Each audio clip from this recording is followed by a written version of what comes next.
Hinimas ni Lasho ang kanyang balbas at walang pakialam na sinabi, "Isa ka ng elder, pagbubuli sa nakababatang henerasyon, nahihiya ako para sa iyo."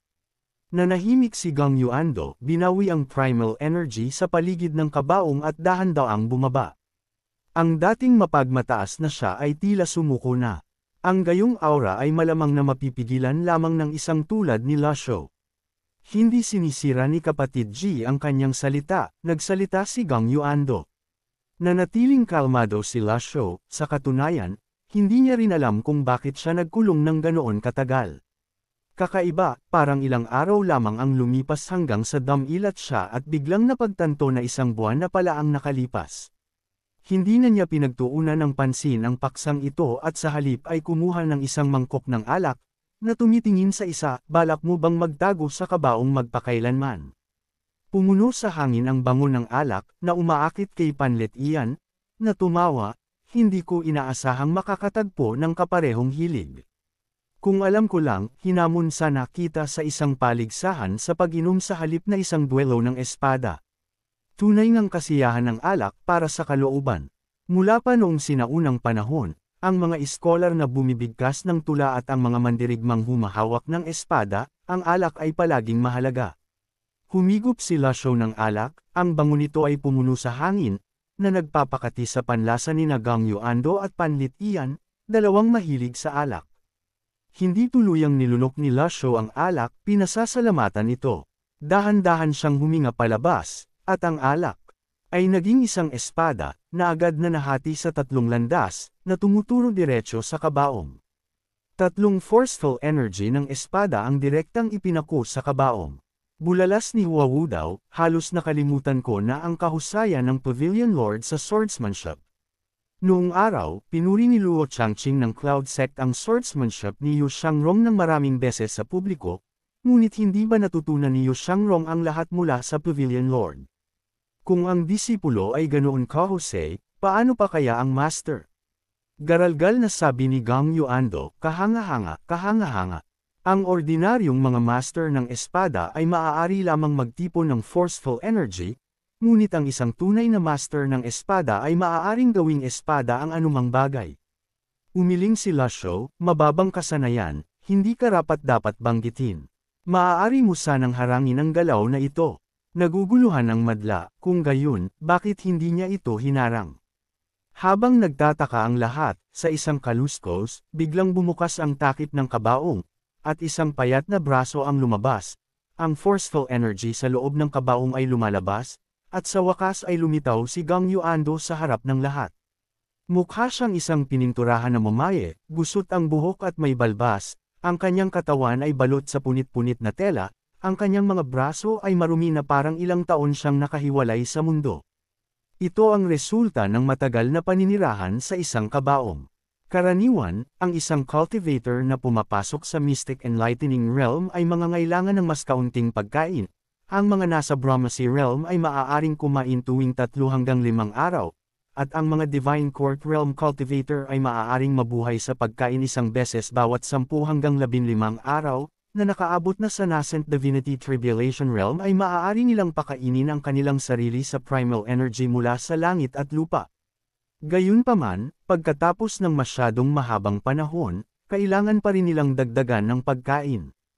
Mahirap isipin kung paano siya nakaligtas sa kabaong, na pinamamahalaan ang pagkain, pag-inom, at pagdumi sa loob ng ganoong masikip na espasyo. Marahil ay nanghuli siya ng mga daga at insekto sa libingan. Ang pag-iisip pa lamang nito ay nakakabahala. Dahan-daang iminulat ni Gang Yuando ang kanyang mga mata, tila hindi nasanay sa maliwanag na liwanag sa labas, at pagkatapos ng ilang sandali, ang kanyang tingin ay bumagsak sa mesa ng alak sa kanyang harapan. Nagbago na si kapatid G, bulong ni Gang Yuando sa kanyang sarili, hindi malinaw kung ano ang eksaktong nagbago. Pagkatapos ay itinaas niya ang kanyang kanang kamay, at ang buong banga ng alak ay lumutang sa itaas ng kanyang ulo. Ang alak ay bumubuhos pababa na parang talon, habang nakatingala si Gang Yuando at malakas na umiinom, na tumatawa ng masaya, nakakapresko. Malaki ang ibinaba ng aking cultivation, kung tunay na labanan ito gamit ang tunay na mga espada at sibat, walang dog ang matatalo ako. Habang nagsasalita siya, bumagsak ang mga kumpol ng putik mula sa kanyang mukha. Bumantong hininga si Lasho, alam mong malapit na ang iyong katapusan, bakit ka pa kumakapit ng ganoon kay Tigas? Umiling si Gang Yuando at mapait na humalaklak, kapatid G, hindi ka tulad ko, hindi kasing walang awa o kasing malamig ang dugo. Sa isang banda, ang pagiging maawin sa iyong mga kaaway ay kalupitan sa iyong sarili. Natalo ako sa iyo dahil sa mga kadahilanang ito. Maaari mo sana akong patayin, at kung gayon ay hindi sana nagkaroon ng sunod-sunod na mga hamon, ni hindi sana ako nasa kasalukuyang kalagayan ko. Kinuha ni Lasho ang kanyang tasa ng alak at dahan-daang nagsalita, hindi mo naiintindihan. Kung namatay ka, wala na akong matitirang kalaban. Malungkot sa tuktok, medyo nakakabagot. Nang marinig ito, tuwang-tuwa si Gang Yuando sa loob, pinupuri ako ni kapatid G. Ang mapahalagahan ng pinakamataas na demonyo sa mundo ay nagpabusog sa puso ni Gang Yuando. Dalhin ang alak. Nang marinig ang sigaw ni Gang Yuando, mabilis na nagdala ang mga babaeng cultivator sa malapit ng 12-dosenang bangal ng 100 taong gulang na alak. Nanood si Panlit Ian ng may inggit at selos, na iniisip sa sarili, gaano man karaming 100 taong gulang na alak ang mayroon ang Evil Sky Pavilion, hindi nito kakayanin ang gayong inuman. Pagkatapos maubos ang ilang bangal ng alak, tumayo si Gang Yuando at yumuko kay Lasho, pakiusap, tuparin mo ang huling hiling ng naghihingalong taong ito, kapatid G. Walang pakialam na sumagot si Lasho, kung gayon, pagbibigyan ko ang iyong hiling. Ang lumang mga patakaran, debate gamit ang mga espada. Nang makita ito, agad na humakbang pasulong si Hua Wudo upang maikling ulitin ang nakaraang sitwasyon. Kahit hindi sabihin, naunawaan ni Lasho ang ibig sabihin ni Gang Yuando, binanggit niya ito noong siya ay nasa libingan ng espada, malaki ang ibinaba ng kanyang cultivation, at hindi na posible ang gumawa ng mga gawang nakapagpapabagabag sa mundo. Sa halip na isang labanan hanggang kamatayan, ito ay mas katulad ng isang paligsahan ng mga moral na paniniwala. Ibinukas ni Gang Yuando ang kanyang palad, at ang banga ng alak sa kanyang harapan ay lumipad pataas, handa nang ipagpatuloy ang debate na ito gamit ang mga espada. Tumapon ang alak at nagbagong anyo nang tumama sa lupa sa forceful energy, na lumilikha ng parehong simbolo ng Tai Chi tulad ng dati, na pagkatapos ay nagbunga ng 2 instruments at 4 symbols. Sa sandaling mabuo ang simbolo, maraming forceful energy ng espada ang lumitaw sa harap ni Gang Yuando. Sa harap ng parehong teknik, paano tutugan si Lasho, ang pinakamagaling na demonyo sa buong kalangitan. Si Panlit Ian, na natalo lamang sa galaw na ito, ay nanlalaki ang mga mata, sabik na makita ang bawat detalye ng tugon ni Lasho. Gayunpaman, napansin niyang nanatiling kalmado si Lasho, hawak ang kanyang tasa ng alak nang hindi gumagalaw, ang kanyang malalim na mga mata ay nagpapalabas ng napakalaking kumpiyansa.